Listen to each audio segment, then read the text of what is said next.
สติสมาธิเป็นสิ่งที่มีค่าสำหรับชีวิตของเราสติสมาธิส่งเสริมสนับสนุนในการเป็นมนุษย์ให้บริสุทธิ์สติสมาธิจะทำให้เรานั้นเป็นผู้รู้สิ่งที่เราควรรู้เป็นผู้รู้สิ่งที่เราควรรู้สติสมาธินั้นมีพลังและมีอานุภาพเปลี่ยนแปลงชีวิตของเราให้ชีวิตของเราได้หลุดพ้นจากธรรมชาติทั้งหลายมันก็เป็นปกติของมันเมื่อเรามีสติสมาธิเราก็จะข้ามพ้นธรรมชาติเราจะหลุดพ้นจากธรรมชาติเราจะเข้าใจธรรมชาติสติสมาธิเป็นผู้พัฒนากายวาจาใจเรายกระดับจิตของเราให้อยู่เหนืออารมณ์ของตนเองให้อยู่เหนืออารมณ์ของบุคคลอื่นสติสมาธิทำให้เราเท่าทันสิ่งที่มันปรากฏให้เท่าทันสิ่งที่มันปรากฏเราก็ให้เราอยู่เหนือสิ่งที่มันปรากฏสติสมาธินั้นจะทำให้เรารู้สึกตัวแล้วก็ให้เรารู้สิ่งที่เรารู้ลึกให้รู้ไกลรู้กว้างตัวสติตัวสมาธินั่นเรียกว่าสติสมาธิจะทำให้เราเป็นผู้รู้เมื่อเราเป็นผู้รู้เราก็อยู่เหนือสิ่งที่เรารู้เมื่อเราเป็นผู้รู้เราจะไม่ยึดติดสิ่งที่เรารู้เมื่อเราเป็นผู้รู้เราก็ละสิ่งที่เรารู้เมื่อเราเป็นผู้รู้เรารู้เราไม่ตามรู้ท่านทั้งหลายสติสมาธินี้มันรวมกันแล้วมันก็เหมือนไฟฉายรวมกันแล้วสติสมาธิมันจะเหมือนแสงเครื่องเอ็กซเรย์จะขยายผลการรับรู้ของตาขยายผลการรับรู้ของหูขยายผลการรับรู้ของจมูกขยายผลการรับรู้ของลิ้นขยายผลการรับรู้ของกายของจิตดังแว่นตาขยายดังเครื่องเอ็กซเรย์ขยายให้เรารู้สิ่งที่เรารู้ชัดเจนให้เรารู้สิ่งที่เราไม่ควรรู้ชัดเจนสติสมาธินั้นมันเป็นผู้ที่จะคอยเตือนให้เรานั้นเป็นผู้รู้สึกตัวตลอดเวลาสติสมาธิเป็นที่ให้เรารู้สึกตัวอยู่ตลอดเวลาให้เราตื่นตัวต่อเวลาให้เราตื่นออกจากธรรมชาติให้เราอยู่เหนือธรรมชาติตัวธรรมชาติได้เป็นตัวปัญหาของมนุษย์ทั้งหลายไปตกอยู่ใต้อำนาจของธรรมชาติไปยึดติดธรรมชาติเอาธรรมชาติมากำกับชีวิตเราจึงไม่สงบสติสมาธิมันจะสอนให้เราอยู่เหนือธรรมชาติเมื่อเรามีสติมีสมาธิจิตเราเป็นผู้รู้เราจะไม่เข้าไปยึดติด เราจะไม่เข้าไปยึดติดในตัวธรรมชาติเราจะถอนจิตออกจากธรรมชาติทั้งหมดความโลภความโกรธความหลงก็เป็นธรรมชาติที่มันติดตัวตั้งแต่เราเกิดความโลภความโกรธความหลงมันติดตัวเราตั้งแต่เราเกิด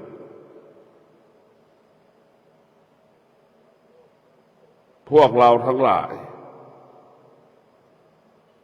ธรรมะของพระพุทธเจ้าให้เรารู้เรื่องปัจจุบันให้เราอยู่กับปัจจุบัน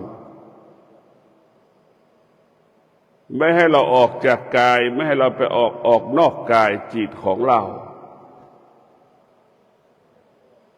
ให้เรามีสติรู้ตลอดเวลาดังที่เราเอาเงินไปฝากธนาคารนะทุกคนจะจดจำว่าเงินอยู่ในธนาคารนั้นมีเท่าไหร่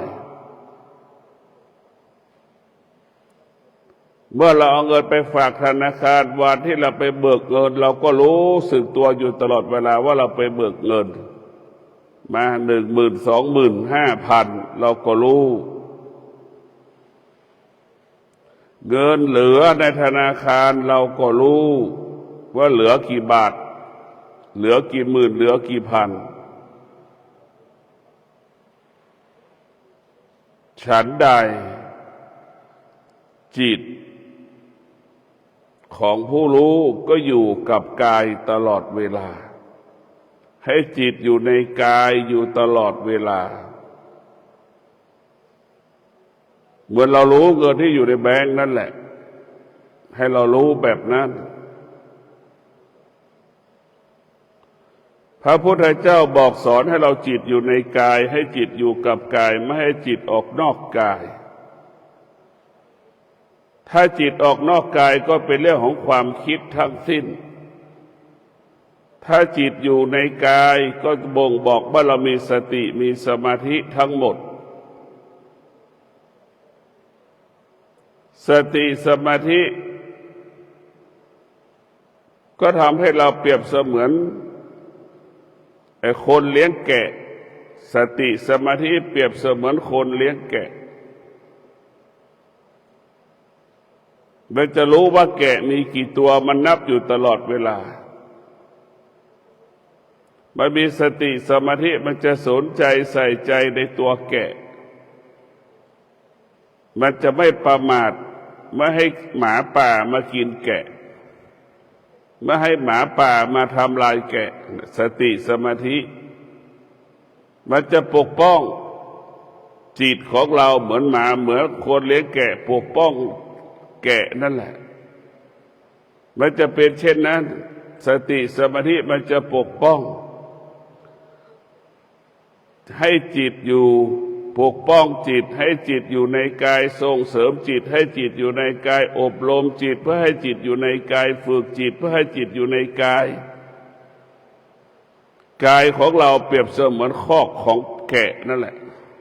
แกะมันออกมาคาบมามันก็จะไปนอนในคอกเช้ามันก็ปล่อยให้เรารู้สึกตัวอยู่ตลอดเวลาสติสมาธิเรารู้สึกตัวอย่างความจริงเป็นความจริงตลอดเวลาสติสมาธินี้มันจะทำให้กายวาจาเราสะอาดหมดจดบริสุทธิ์ถ้าเรามีสติสมาธิกายวาจาใจเราสะอาดและหมดจดเมื่อเรามีสติมีสมาธิแล้วกายวาจาใจเรานั้นจะงอกงามด้วยพระธรรมทั้งสิ้นตัวสติตัวสมาธิมันจะบอกให้เราสลัด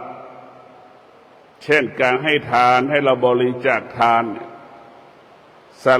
ลัดปัจจัยสี่ที่เรามีอยู่มีมากให้กับบุคคลที่ลำบากดังสภาพครอบครัวที่มีกินมีใช้น้ำท่วมก็เราไปร่วมกันบริจาคช่วยเหลือผู้ประสบภัยน้ำท่วมนั่นแหละมันจะมีสติให้เรารู้ว่าเรามีมากมีน้อย พอมีเราก็ช่วยกันบริจาคช่วยเหลือเพื่อนรอบข้างตัวเราที่ประสบปัญหาน้ำท่วมผู้ที่มีสติจะเห็นทุกข์ไม่ได้ก็อยากให้เขาพ้นทุกข์ดังเห็นผู้ประสบภัยน้ำท่วมเราก็อยากให้เขาพ้นทุกข์จากผู้ประสบภัยน้ำท่วมอย่างน้อยเราก็เป็นกำลังใจให้เขาอย่างน้อยเราก็เป็นความให้แสดงความรู้สึกดีๆให้กับเขาให้เขาได้มีสติต่อสู้กับชีวิตให้เรามีสติต่อสู้กับชีวิตให้เรารู้ว่าน้ำมันท่วมก็เป็นธรรมดาของมันให้เรารู้ปัญหาต่างๆที่มันเกิดขึ้นกับชีวิตของเราที่สุดมันก็เป็นดั่งสภาพน้ำที่มันท่วมเมืองเชียงใหม่ดั่งสภาพน้ำที่มันท่วมเมืองลำพูนที่สุดมันก็แห้งระเหยไปในที่สุดปัญหาก็เป็นเช่นนั้นความทุกข์ก็เป็นเช่นนั้นความสุขก็เป็นเช่นนั้นมันไม่เที่ยงทั้งสิ้นมันไม่เที่ยงมันไม่เที่ยงมันไม่มีอะไรที่มั่นคงโลกใบนี้มันไม่มีความว่ามั่นคงหรอกธรรมชาติไม่มีคำว่ามั่นคงสิ่งที่มั่นคงก็คือธรรมะธรรมะก็คือปัญญาถึงแม้โลกจักรวาลดวงดาวดวงจันทร์ดวงอาทิตย์เปลี่ยนแปลงแต่ใจเราไม่เปลี่ยนแปลงเพราะใจเราเข้าใจว่าสิ่งที่มันเกิดก็คือสิ่งที่มันเปลี่ยนแปลงสิ่งที่มันเปลี่ยนแปลงก็คือสิ่งที่มันดับสิ่งที่มันดับก็คือสิ่งที่มันเกิดผู้มีปัญญาจะเข้าใจเช่นนี้ผู้ที่มีปัญญาจะอยู่เหนือเหตุและผลไม่มีเหตุผลไม่มีคำถามไม่แสวงหาคำตอบเข้าใจว่ามันเป็นเช่นนี้แบบนี้ของมัน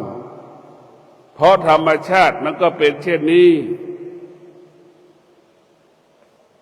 ความโลภความโกรธความหลงมันเกิดขึ้นพร้อมกับเราเกิดฉันใดน้ำท่วมเมืองเชียงใหม่มันก็ท่วมมาแล้ว700 ปี300 ปีไม่ใช่เพิ่งมันท่วมก็ให้เราเข้าใจเช่นนี้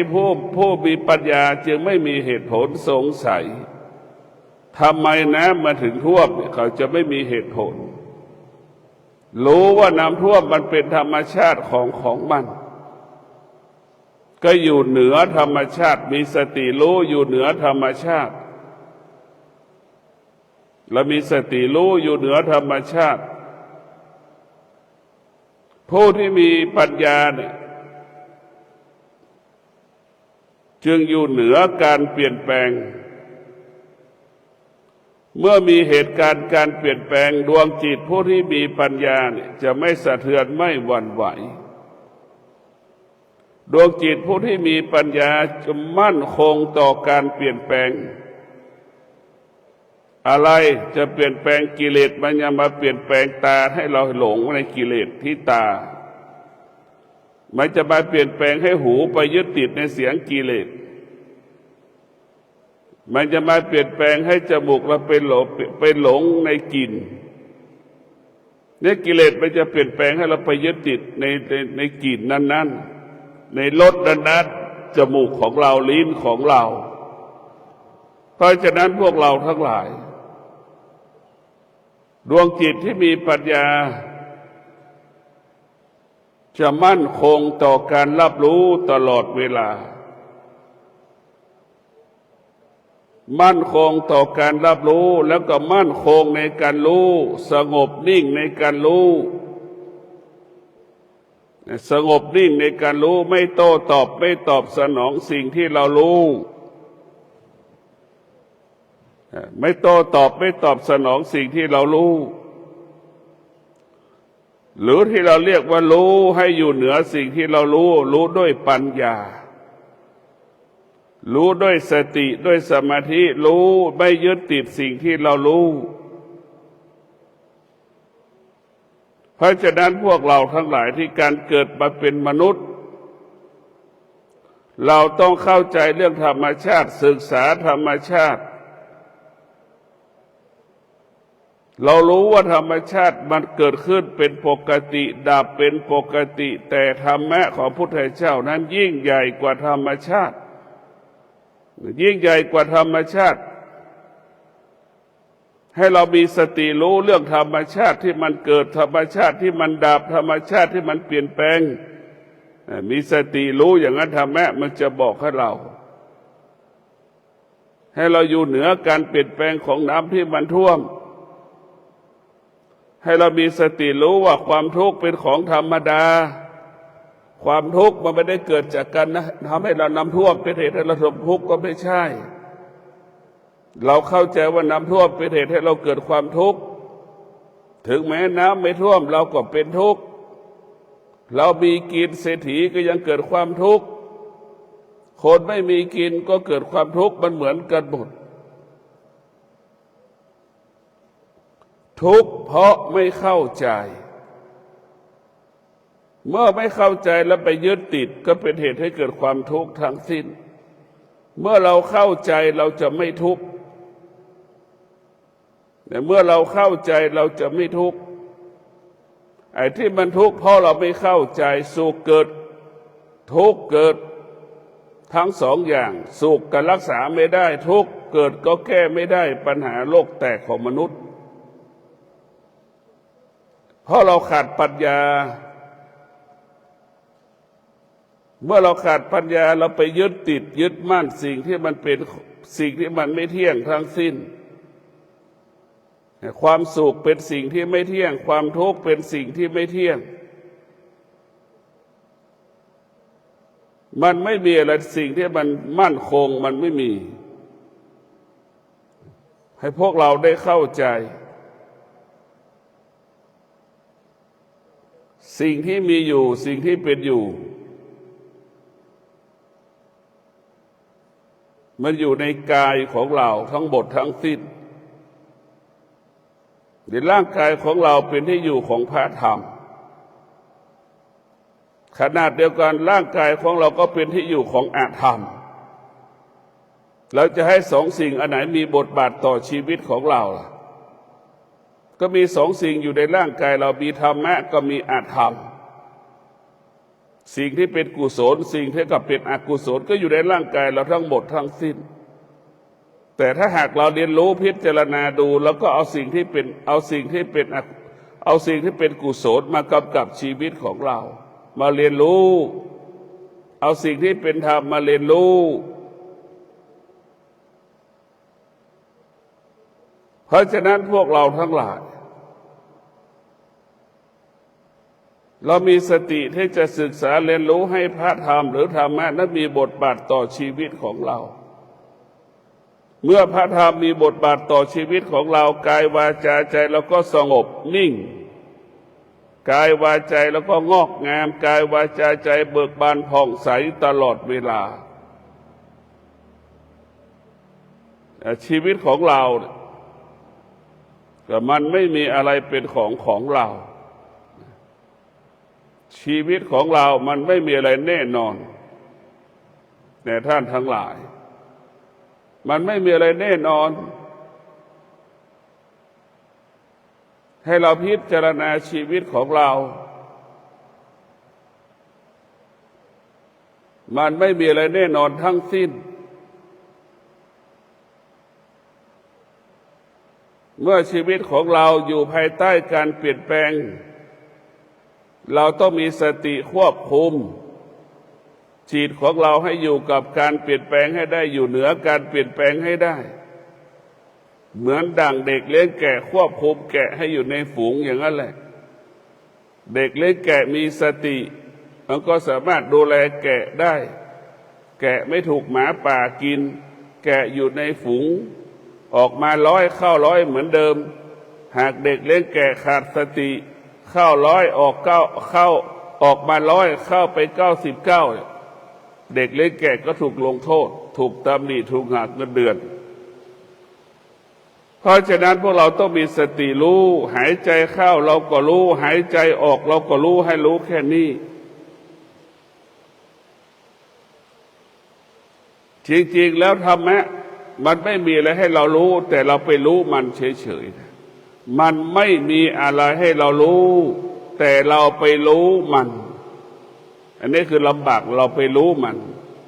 ไม่มีอะไรให้เรารู้แต่เราไปรู้มันต้องเข้าใจอย่างนี้มันไม่มีอะไรให้เรารู้แต่เราไปรู้มัน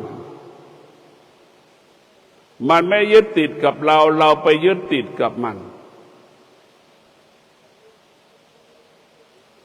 ก็เป็นปกติของมันแต่เราต่างหากเข้าไปยึดติดมันเวลามันเป็นธรรมชาติกับธรรมชาติมันก็หลงกัน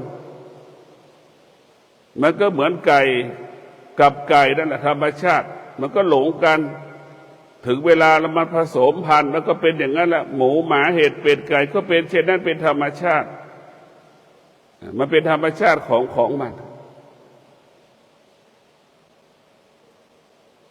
ธรรมะของพระพุทธเจ้าให้เรารู้ธรรมชาติให้เราอยู่กับธรรมชาติให้ได้ธรรมชาติเหล่านี้มันเป็นเรื่องของกิเลสทั้งสิ้นเป็นเรื่องราคะทั้งสิ้น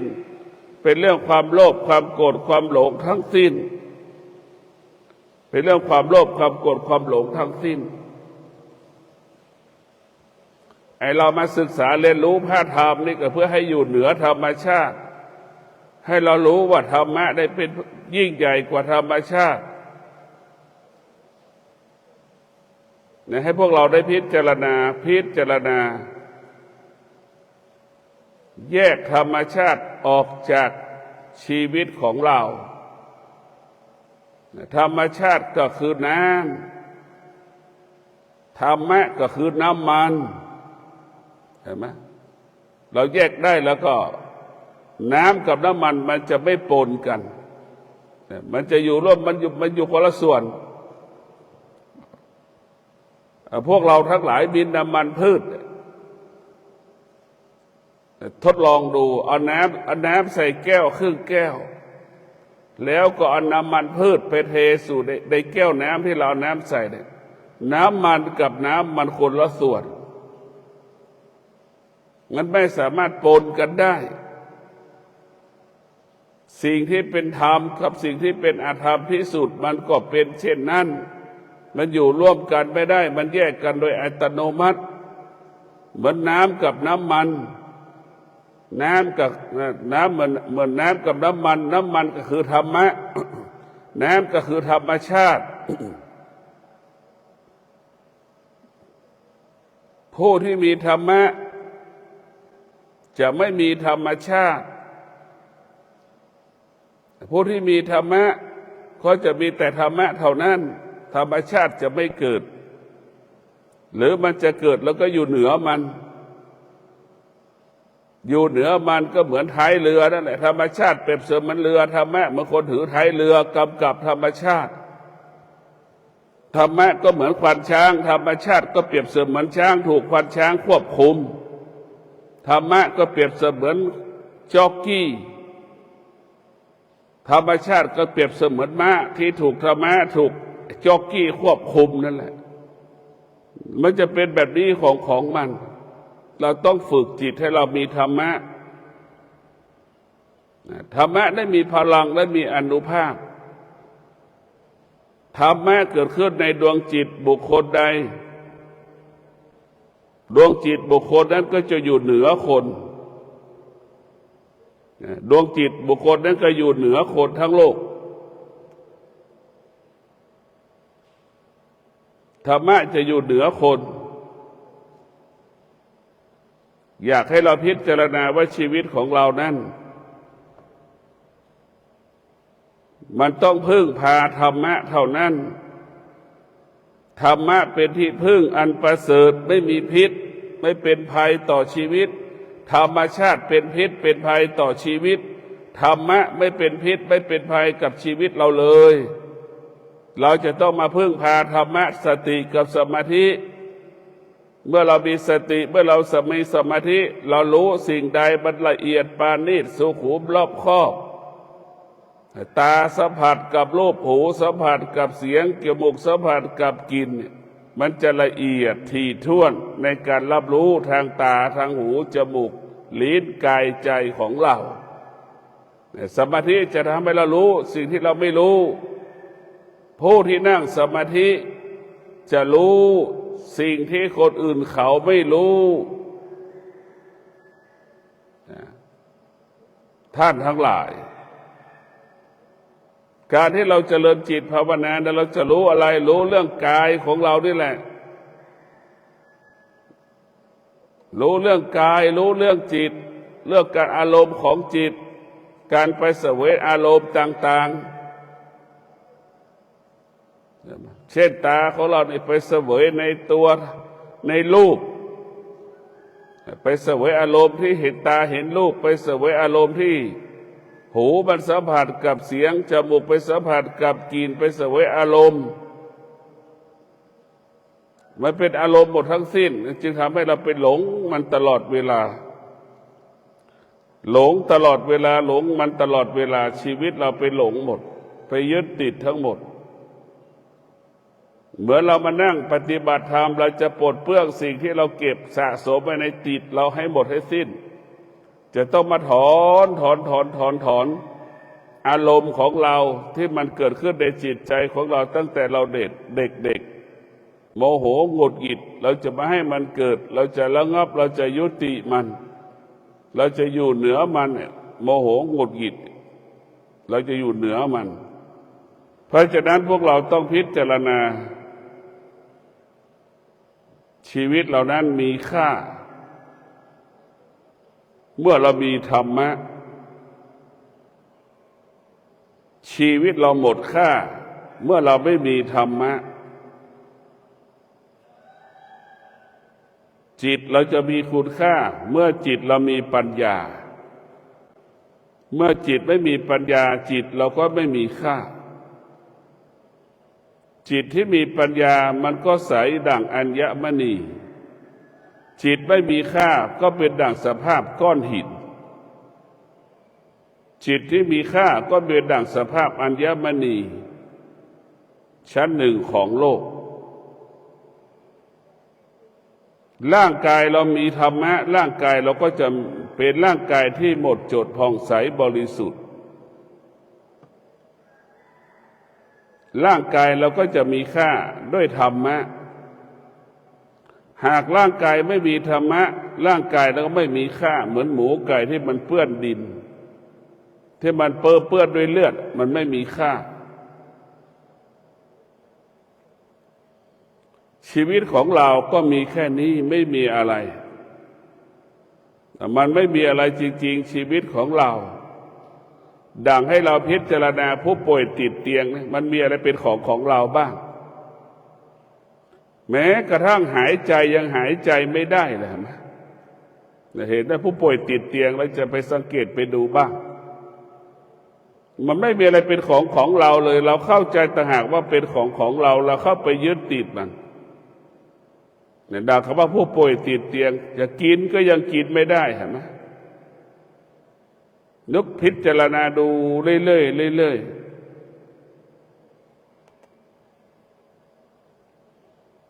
ชีวิตของเรามันก็มีแค่นี้ถ้าเราปฏิบัติธรรมชีวิตเราก็มีสติมีสมาธิมีปัญญาถ้าเราไม่ปฏิบัติธรรมชีวิตเราก็มีแก่มีเจ็บมีตาย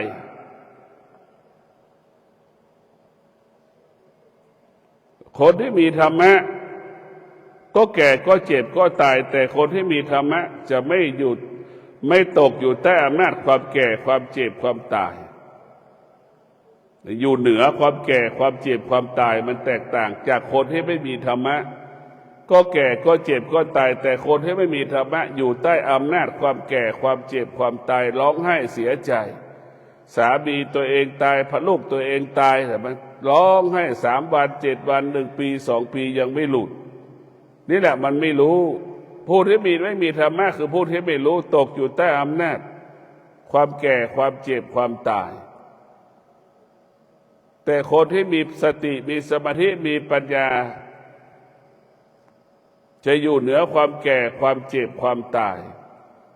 เข้าใจมันว่าคนไม่มีใครหนีความแก่ความเจ็บความตายไม่มีใครเกิดมาไม่แก่ไม่เจ็บไม่ตายเราเกิดมาเพื่อแก่เพื่อเจ็บเพื่อตายนั่นแหละระหว่างที่มันจะแก่จะเจ็บจะตายผู้ที่มีสติผู้ที่มีสมาธิผู้ที่มีปัญญาก็จะฝึกฝนอบรมจิตให้จิตอยู่กับความเป็นจริงวันหนึ่งความจริงปรากฏกับเราก็คือความตายเราก็สามารถอยู่กับความตายนั้นได้อย่างเป็นปกติเรากายวาจาใจเราจะสงบเพราะเราเข้าใจว่าความตายเป็นปกติเป็นของธรรมดาของมันไม่มีสิ่งใดที่อยู่เหนือความตายมันไม่มีตัวสิ่งที่อยู่เหนือความตายก็คือธรรมะเท่านั้นคือสติรู้ให้อยู่เหนือสิ่งที่เรารู้คืออยู่เหนือความตายรู้สิ่งที่เรารู้อยู่เหนือความเจ็บแล้วก็อยู่เหนือความเจ็บรู้เราไม่ยึดติดสิ่งที่เรารู้ว่ามันจะตายมันจะแก่มันจะเจ็บมันจะป่วยเราจะไม่เข้าไปยึดติดมันนี่แหละคือจิตเป็นผู้รู้ไม่เข้าไปยึดติดสิ่งที่เรารู้ทั้งหมดตรงกันข้ามจิตที่เราไม่ได้ฝึกมันเข้าไปยึดติดหมดไปยึดติดในความแก่ไปยึดติดในความเจ็บ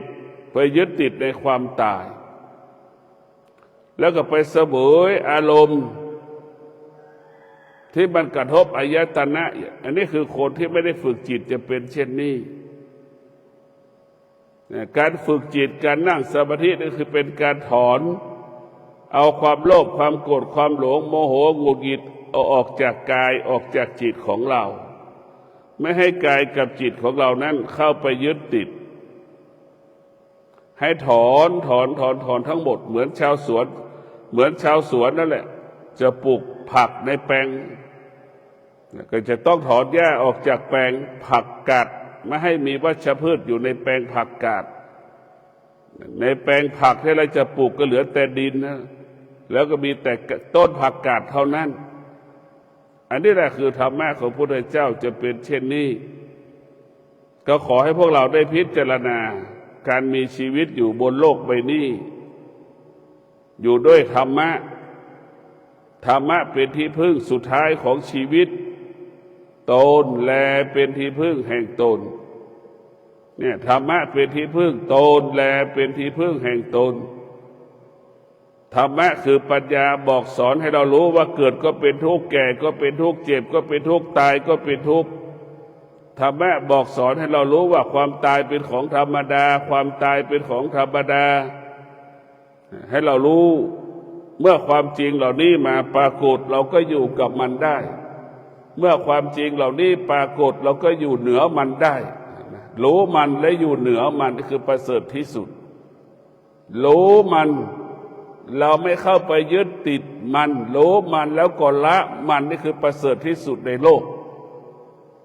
นี่แหละคือหลักของพระพุทธเจ้าคือรู้และไม่ยึดติดในสิ่งที่รู้แล้วก็ละสิ่งที่รู้นี่คือหลักธรรมปฏิบัติที่แท้จริงโดยผู้ที่จะรู้เป็นผู้รู้ก็ต้องฝึกฝนจิตของเรามันรู้ของมันโดยอัตโนมัติก็ขอความสุขสวัสดีจงเกิดแก่ท่านทั้งหลายมีสติศึกษาเรียนรู้เรื่องความจริงของชีวิตได้แก่ธรรมะเป็นความจริงของชีวิตได้แก่ธรรมะเป็นความจริงของโลกได้แก่ธรรมะเป็นความจริงของมนุษย์ทุกๆคนตนแลเป็นที่พึ่งแห่งตนนี่แหละธรรมะของพระพุทธเจ้าสอนให้เราตนแลเป็นที่พึ่งแห่งตนก็ขอให้ท่านทั้งหลายมีสติในการดำเนินชีวิตของเราก็เจริญรุ่งเรืองงอกงามในการปฏิบัติธรรมชีวิตของเราก็เจริญรุ่งเรืองงอกงามเมื่อเราไปปฏิบัติหน้าที่ประกอบอาชีพต่างๆเกิดคำว่าสำลิดผลด้วยธรรมชีวิตเราก็สงบด้วยธรรมชีวิตเราจะมีความสุขด้วยธรรมเท่านั้นจะทำให้กายวาจาใจเราสงบนิ่งตลอดกาลขอเจริญพร